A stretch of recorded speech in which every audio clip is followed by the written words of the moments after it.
Dahil nga po piyesta ni San Isidro Labrador ngayong May 15, sobrang aga ko pong magsimba kasi baka maubusan ako ng upuan.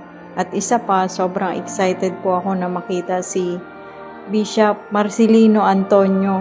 Kaya sobrang aga ko ho din sa simbahan.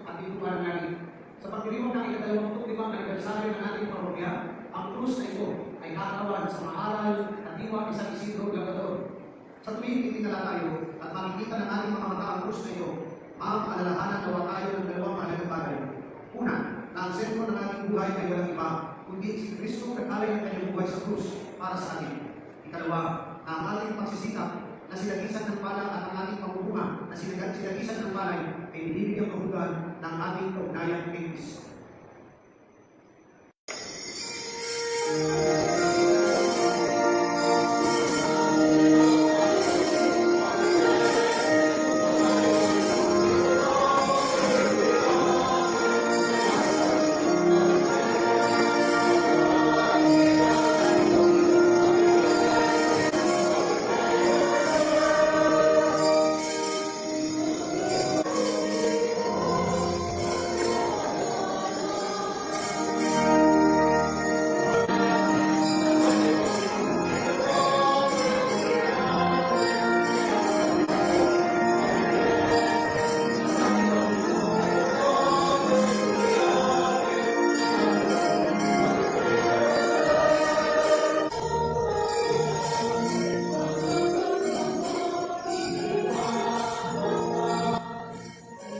Dito nga po sa part na to ay natatanaw ko na si Bishop. Mahilig po siya sa mga bata. Nilalapitan niya po talaga yung mga bata at binibless niya.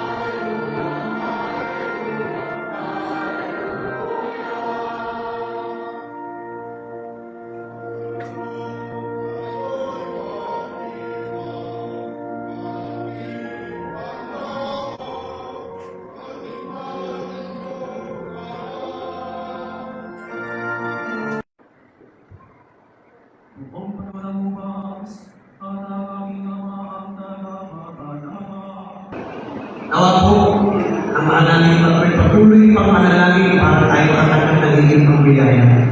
Tayo na nagsabay na ng manalangin tayo ay sumampa sa tatlong team ito.